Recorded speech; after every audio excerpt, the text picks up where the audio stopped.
Gracias por continuar en sintonía con nosotros. Estamos en ¿Qué pasa? A través de la Roca 91.7 a las 5:35 de este miércoles 24 de agosto. Decíamos hace un par de días que parecería que la violencia se ha convertido en la respuesta a todos los problemas y que estamos todos alarmados por la gran cantidad de hechos violentos que se registran día a día. Y por eso hemos querido conversar hoy en nuestro espacio, al cual ustedes también pueden tener participación y llamarnos para hacer cualquier pregunta a través del 809-200-1947. 1-809-200-1947. Vamos a conversar con el doctor Julio Chestaro, psiquiatra, presidente de la Sociedad Dominicana de Psiquiatría. Y le damos la bienvenida, agradecemos que haya correspondido a nuestra invitación y de entrada y de inmediato preguntarle cómo podríamos, doctor,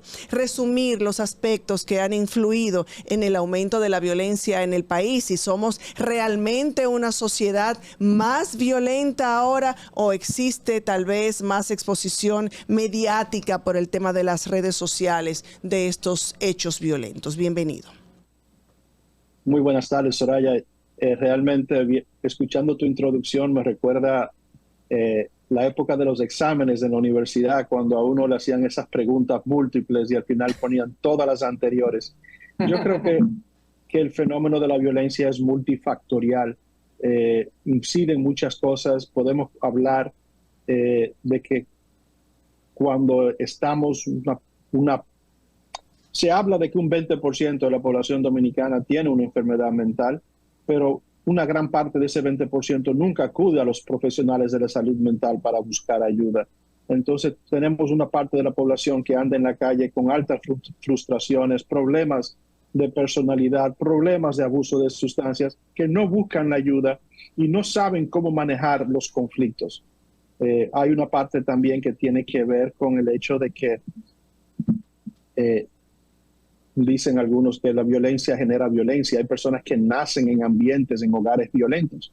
Por ejemplo, en estos días prácticamente llevamos un feminicidio diario, pero nosotros nos quedamos con el feminicidio y no analizamos, por ejemplo, el impacto sobre los hijos de estas mujeres que mueren de manos de su pareja y también pierden al padre.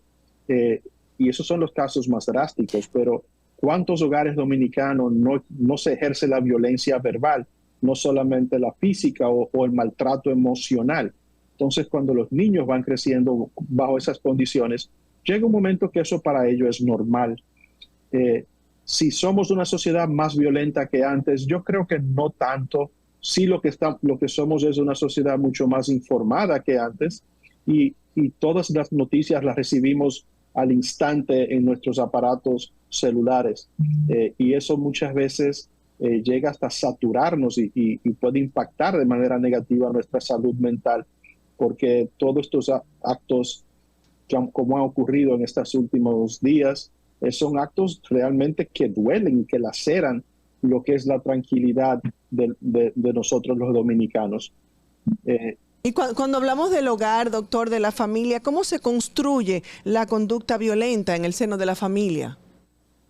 A veces ni siquiera nos damos cuenta.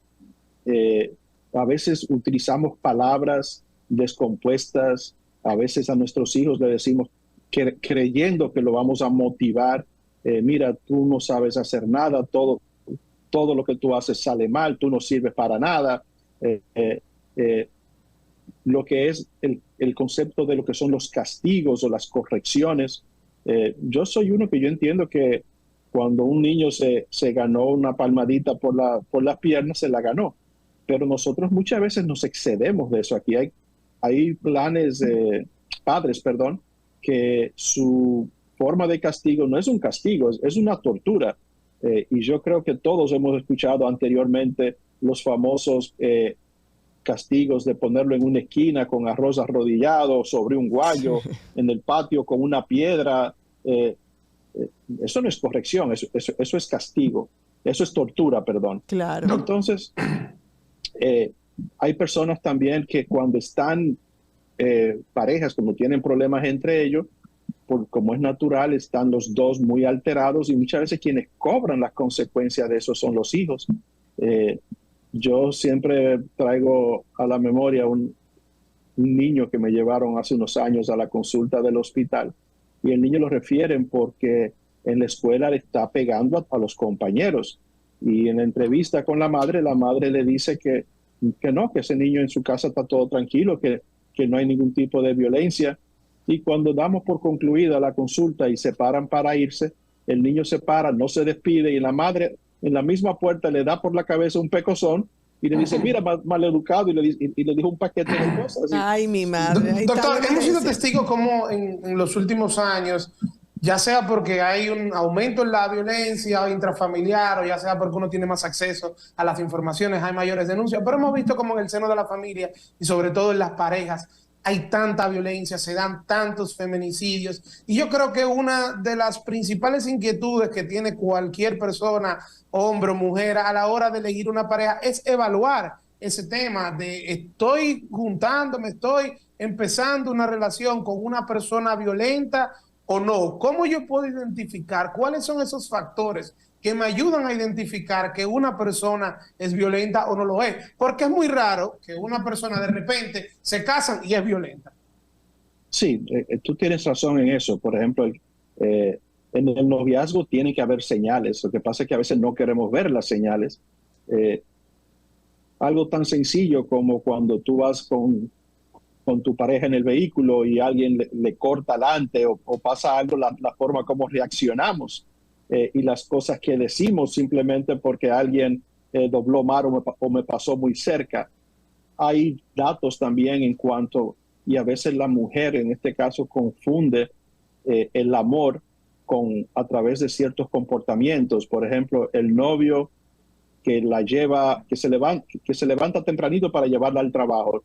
Eso es una muestra de amor. Y él va al mediodía y me busca al trabajo y me lleva de nuevo a mi casa a comer y va otra vez. Y cuando yo salgo a las 5, a las 6 de la tarde, él va y me busca y para toda parte él quiere ir conmigo. Él me cuida y me protege. Sí, pero quizás es lo que es una persona controladora y comienza a dar señales por esa vía. Después más adelante comienza a querer aislarla. Mira, esa amiga a ti no te conviene, fulana no es amiga tuya nada, pero tú sabes que tú cuentas conmigo. Y mira, esa prima tuya o la hermana tuya no me cae bien. Y cuando viene no necesariamente la violencia tiene que ser un golpe o una mala palabra o un hablarte alto. Sí, entonces, y llegamos allá. Entonces, esas son las señales sutiles que pasan desapercibidas. Ahora, si el novio, si en la etapa del noviazgo te pegó, te dio una galleta, ya tú no puedes, ya tú sabes lo que va a venir después. Pero muchas veces, cuando te dan la galleta físicamente, es que tú reaccionas, pero no te das cuenta de todo lo que es el maltrato emocional. Claro. Por ejemplo, hay hombres que entienden que la mujer y la tratan como si fuera propiedad todavía. Gracias a Dios eso ha ido disminuyendo con el paso del tiempo. Pero, doctor, ¿es posible modificar esa conducta? Porque sabemos que siempre después de un acto de violencia viene el arrepentimiento del agresor. Te pido perdón, yo voy a cambiar. Y yo le pregunto a usted como profesional. Y la mujer que se lo cree, convencida de que ese hombre puede cambiar. Claro, pero la pregunta es si es posible hacer ese cambio. Usted poder confiar en una pareja que realmente va a cambiar o simplemente eso es ya el que es violento. Bueno, lamentablemente no tenemos nada que buscar ahí. Yo creo que quemen el hocico. Yo creo que una persona puede modificar y controlar sus conductas. Que sea fácil, no. Que sea un proceso que hay que someterse, un proceso largo, sí. Ahora, el que, por ejemplo, es violento porque tiene algún tipo de trastorno, si no trata el trastorno, no va a poder mejorar la violencia. Y eso lo vemos en el campo de las adicciones. El hombre es trabajador, el hombre es fenomenal, buen padre, buen esposo. Lo único malo que él tiene es que a veces cuando él se da un traguito y se pasa, llega a la casa y rompe y le entra golpe a todo el mundo. Doctor, a propósito de que hablamos de violencia en sentido general, y muchas veces especificamos el cambio de conducta que tienen muchísimos niños y adolescentes. ¿Qué opinión emite usted acerca de las músicas, del tipo de música que consumen? ¿Qué repercusión negativa puede tener el consumo de la música urbana o de las letras de las mismas en la sociedad en sentido general? Ya vemos quizás en los niños lo que puede ocasionar, pero en sentido general, ¿qué opinión usted le emite? ¿Tiene alguna repercusión negativa? ¿Esto puede arrojar un poquito más de violencia o cómo es tratado? Yo te diría que si le podemos enrostrar un aspecto negativo, iría por la vía de la desensibilización. Por ejemplo, y me perdonan las palabras, pero si tú a través de unas canciones ves constantemente de que a la mujer se le refiere como si fuese una perra, llega un momento que cuando tú ves a una mujer en la calle, tú la ves como una perra. Y cuando tú le vas a hablar, tú la tratas muchas veces de acuerdo con las letras que se te quedan, porque la clave de ese tipo de música es que realmente el ritmo es contagioso y pegajoso, pero entonces llega un momento que tú te llevas del ritmo, te pones hasta a cantar las letras y un día que tú dices, y yo estaba cantando eso, cuando te detienes a escuchar realmente el lenguaje que se maneja. La música impacta de manera significativa nuestro estado emocional. Por ejemplo, una persona llega estresada y pone una música de calidad en su casa y se sienta media hora a escucharla, eso desestresa. Pero de igual forma la música te puede agitar. Y si tú, por ejemplo, estás en un ambiente donde hay alcohol, una música que incita y reúne personas que tienen poca capacidad de dialogar y para resolver sus conflictos, por eso es que vemos los videos de que cómo terminan algunas de las fiestas que se hacen en este país.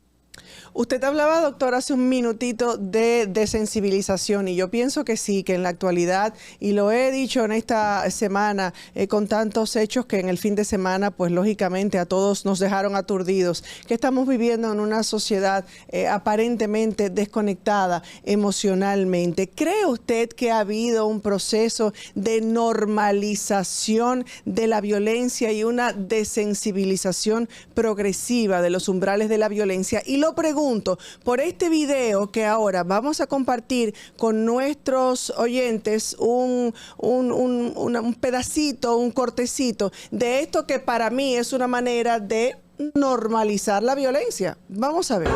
Y que la gente se ha montado en el caballito ese, pero siempre han habido muertos en todas partes. El gobierno ni nadie, de que haya un loco enamorado o celoso, pelea con una muerte. Esas son cosas que yo no le doy importancia, pero forma parte de la realidad dominicana. ¿Pero qué hacer desde la sociedad? ¿Qué usted entiende? El secretario de Exterior, que como tú le pones un policía a cada gente para que lo cuide. Son cosas que pasan en el país. Lamentablemente sucede, pero la gente cree que traduce en prueba del gobierno. El gobierno tiene culpa de eso, en absoluto. No digo yo que tenga el gobierno, sino que es que como sociedad, ¿cómo podemos enfrentar esta situación? El marido tuyo en tu casa.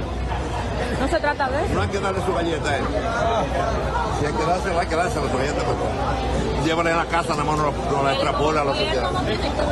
Estamos escuchando, doctor, a un expresidente de la República, una persona ya de cierta edad, un padre de familia que entiende que si su marido se porta mal, primero que no podemos controlar, que no hay manera de educar a la ciudad, a la sociedad. O sea, ya estamos acostumbrados, que eso es parte de la sociedad, ya estamos acostumbrados. Por eso hablo de normalización. No podemos hacer nada en frente a eso, no podemos hablar, deberíamos escuchar, vamos a buscar, a implementar políticas, tal, para... Y no solamente eso, sino que manda o le da un mensaje a la ciudadanía a través de esa periodista: si tu marido se porta mal y hay que darle su galleta, dale su galleta. Entonces es como que estamos normalizando la violencia. Estamos conforme con nuestra inconformidad y normalizando algo que no es normal. Y desde la esfera que se está emitiendo este tipo de mensajes es algo alarmante. ¿Tenemos al doctor en la línea? O sea, sí. ¿Usted qué opina, doctor? O sea, ¿estamos mandando, estamos alimentando de alguna manera la violencia o normalizándola? Yo creo que sí, llega un momento en que la normalizamos. Cuando uno comienza a llevar el conteo de casos, llega un momento que uno está deshumanizando y las muertes simplemente se van convirtiendo en números. Cuando decimos que en lo que va del año van X cantidad de feminicidios, no estamos viendo las caras, no estamos viendo las vidas y las familias que han sido destruidas por ese acto. Simplemente vemos un número y eso es muy peligroso. En la política hay un tema que yo siempre he dicho que va en contra de lo que son los cambios en la sociedad. Y es que los cambios en la sociedad, sobre todo los cambios en educación, son programas a largo plazo. Y cuando hablamos largo plazo, para ver los cambios hay que esperar 15, 20, 30 años. Y los políticos ven la vida en base a 4 años. Y lo que no se pueda ver en 4 años, eso no es prioritario.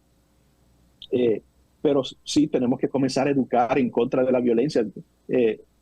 Yo no sé en qué momentos nosotros perdimos la capacidad del diálogo y comenzamos a entender que los conflictos se resuelven con violencia, con pistola en mano.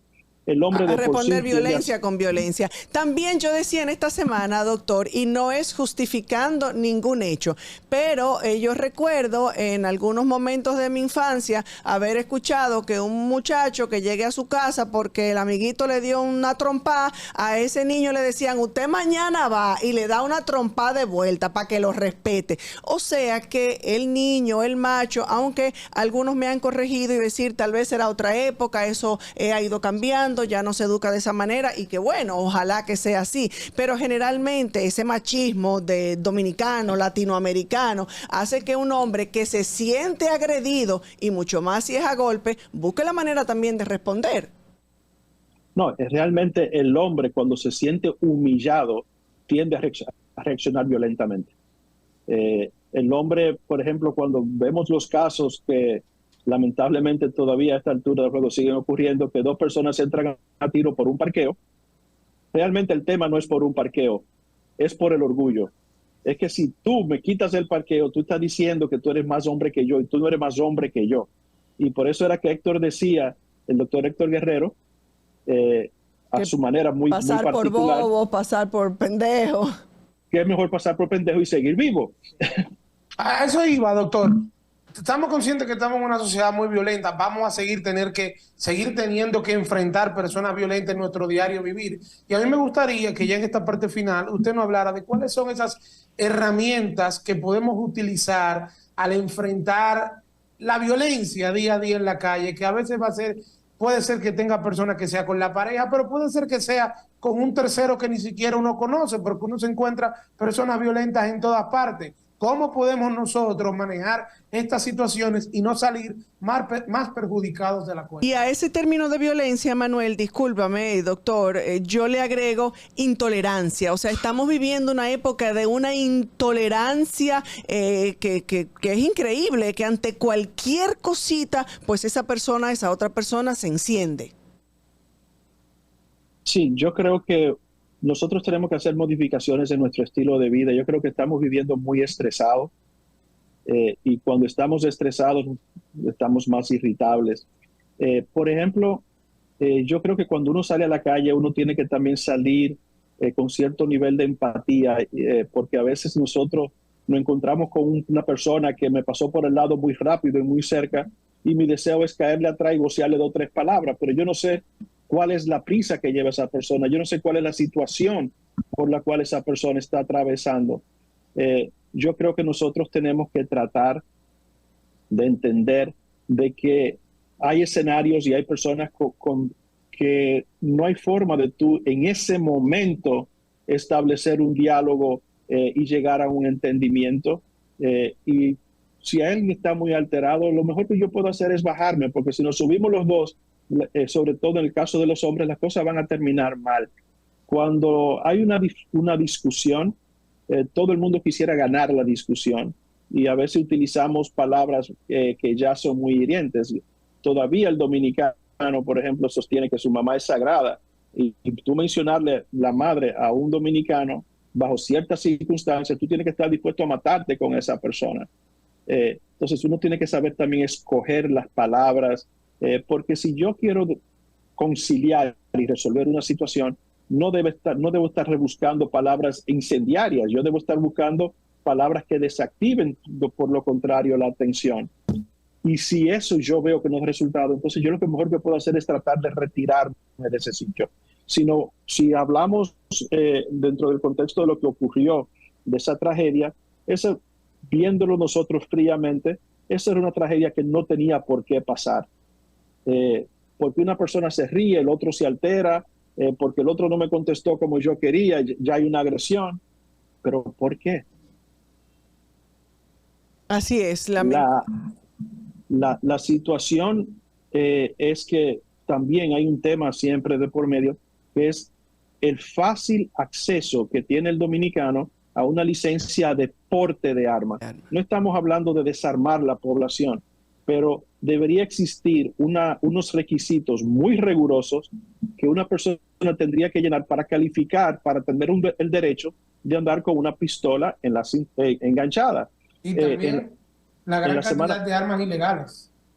Y las armas ilegales. Con ese tema yo siempre he dicho que uno a veces oye en los operativos que recuperaron tantas armas, pero uno nunca sabe qué pasó con los portadores de esas armas. ¿Qué rumbo tomaron? Doctor, evidentemente conversar con usted ha sido de muchísima ayuda, nos ha traído mucha luz, no solo a nosotros, sino también a nuestros oyentes. Ojalá, y estoy segura que nos va a complacer, tenerlo en una próxima oportunidad futura, pronto, porque estos temas, decían esta semana, no pueden ser el impacto de unos días y que se nos olvide. Es algo sobre lo que hay que seguir trabajando y redundando para que todos nos reeduquemos. Así es, manténganse alerta a nuestras redes sociales por una campaña que empezamos, una campaña que está a punto de lanzarse justo para el beneficio de todos nosotros, de la sociedad, de que ustedes pues podamos sensibilizarnos y concientizarnos. Es momento de ya seguir y ver que las cosas deben parar. Así es, doctor, de nuevo, muchísimas gracias. Gracias por su participación y por haber correspondido a nuestra invitación. A ustedes,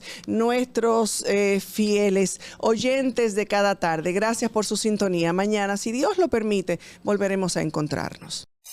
Comunicación objetiva, veraz, comprometida y sin ataduras. Que pase con Soraya Castillo.